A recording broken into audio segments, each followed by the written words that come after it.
Welcome back to our series on your church and Bitcoin. If you've made it this far, congratulations, we're in the home stretch. By now, I hope I've addressed most of your questions and that your church is open to receiving and holding Bitcoin.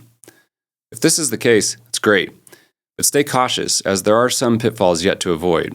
For example, many Bitcoiners believe you must self-custody or hold your Bitcoin directly, and that even considering anything else is a betrayal of the original spirit of Bitcoin. After all, Bitcoin is meant to be permissionless, peer-to-peer money, which enables anyone to be their own bank, regardless of race, creed, or nationality.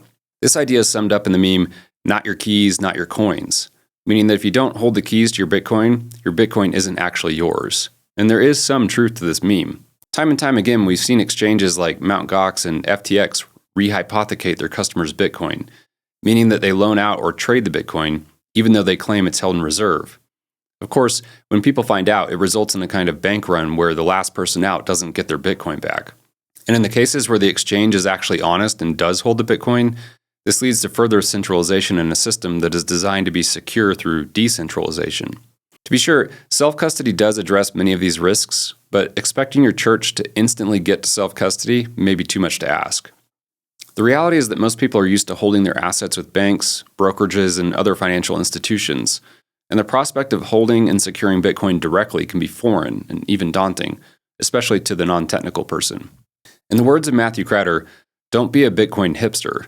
And for more context, check out Bitcoin University's video, Bitcoin Hipsterism and Global Adoption. So if your church is already accustomed to holding bonds or equities in a brokerage account, it might make more sense in the short term to start with one of the ETFs, or exchange-traded funds that track Bitcoin, especially if your donors prefer to give these types of securities.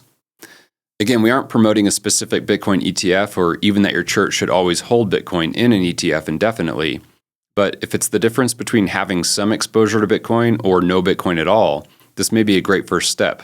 Getting skin in the game will also give your church an incentive to develop more conviction. And from there, you can work on the next logical step, which is holding real Bitcoin, or at least a Bitcoin IOU on an exchange. You see, unlike ETFs, when you hold Bitcoin on an exchange, you always have the option to send that Bitcoin to a wallet under your control, assuming it hasn't been rehypothecated. When you do this, your Bitcoin IOU becomes real Bitcoin. And by comparison, this is why the ETFs are sometimes referred to as paper Bitcoin. In the future, we may see the approval of in-kind redemptions for the ETFs, which could allow you to exchange ETF shares for real Bitcoin, but as of this recording, this isn't allowed. On the plus side, the ETFs are legally required to maintain real Bitcoin to back their shares, but the downside right now is that most ETFs choose to custody their Bitcoin at the same exchange. Unfortunately, this further adds to the centralization of coins and increases the likelihood of a 6102 attack, where the government confiscates a large amount of Bitcoin from an easy target like the exchange that the ETFs use as a custodian. Given these factors and the additional fee structure of the ETFs, holding Bitcoin on an exchange is probably a better medium-term solution for your church. And keep in mind, even if your church does intend to take self-custody from the start, it's a good idea to have an account open on an exchange, both for receiving and later for spending. For receiving, because this can add a layer of privacy and security on top of your self-custody setup. And for spending, because at some point, you'll probably want to spend your Bitcoin on projects that only accept fiat currency. And it should almost go without saying, you do need to choose an exchange wisely in order to avoid the rehypothecation risk. Thankfully, there's a trend towards exchanges publishing proof of reserves, which is something that is made uniquely possible by Bitcoin's public blockchain. That is, exchanges can publish specific addresses where they hold customer funds, and they can sign cryptographic messages that prove they have actual control of those addresses, something that is not possible with gold or even dollar reserves.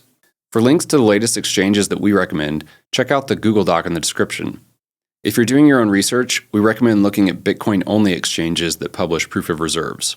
Having said all of that, holding your Bitcoin in an ETF or on an exchange does expose your church to counterparty risk, meaning that you do have to trust that the custodian is actually holding real Bitcoin for you. And as Bitcoin becomes more valuable and your church holds a higher percentage of its assets in Bitcoin, this risk can become unacceptable. To mitigate this risk, the end goal for most individuals and organizations can and should be self-custody, which again just means that you and other members of your organization are the only people that hold the keys to your Bitcoin. When it comes to actually holding the keys, it's important to understand that there are two types of wallets, single sig and multi-sig, where SIG stands for signature. Single SIG wallets involve securing one seed phrase, which is just an ordered list of 12 or 24 English words, and then using a hardware device with a Bitcoin node to communicate transactions with the Bitcoin network. These types of wallets are simple to create and maintain, but may be more vulnerable to loss or theft, so we really only recommend this setup for individuals with smaller amounts of Bitcoin. And this may not be a great idea for organizations and ministries. Why? Well, because one ministry leader could unilaterally spend the Bitcoin.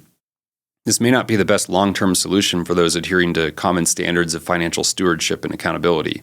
This is where multi-sig comes in. Multi-sig wallets are similar to single sig in that you still need a Bitcoin node and hardware devices, but these involve securing multiple seed phrases and creating a link between the devices, which adds additional technical complexity during the setup and while signing transactions. This can be a great solution for organizations with larger amounts of Bitcoin and multiple elders or board members that can each hold a key. But there are additional risks due to the technical complexity of the setup, so you must carefully consider if this is the right time for your church to take this approach. If you end up deciding against it, there are some companies that offer collaborative custody, which just means they will help you set up and maintain a multi-sig wallet, and then optionally hold one or more of the keys for you, but typically not enough keys to fully sign a transaction. If your church has mostly non-technical members that are uncomfortable with the challenges of maintaining Bitcoin wallets and nodes, collaborative custody may be a good compromise over full self-custody. For recommendations on wallets, nodes, and collaborative custody options, check out the Google Doc in the description. So to recap, use ETFs if you must, but otherwise use exchanges for holding relatively small balances and for receiving and spending, and use self-custody or collaborative custody for holding larger balances. Also, be aware that the Bitcoin custody landscape improves all the time, so it's important to regularly review your setup and make tweaks or changes as better options become available, or as your knowledge and conviction increase, or as your leadership changes, or as your assets under management go up. For example, just recently, the SEC repealed SAB 121, a regulation that effectively made it impractical for banks to hold Bitcoin. It's likely that in the wake of this regulatory reform, banks will start to offer Bitcoin-denominated accounts and loans, and this might be a good option for your church as the industry matures. And one final note, if your church remains opposed to holding Bitcoin in any form, it's still possible to donate Bitcoin in a tax-advantaged way using a donor-advised fund, or by going through another charity or denominational office such as the PCA Foundation. In either case, the idea is that the donor sends Bitcoin to the donor-advised fund or charity, and they handle converting Bitcoin to dollars before sending it along to your church. In this way, donors can give low-cost basis Bitcoin and then top up their Bitcoin holdings with the dollars they would have given otherwise. This giving strategy effectively increases the donor's cost basis over time, and the donor can still receive a write-off for the market value of their Bitcoin up front. So in conclusion, we recognize that Bitcoin custody can be confusing and even daunting. But as a Presbyterian, I'll leave you with a word of reminder from the Westminster Larger Catechism about how using wisdom in these kinds of things is actually a way of loving God and our neighbor. Question 147 asks, what are the duties required in the 8th commandment? That is, thou shalt not steal.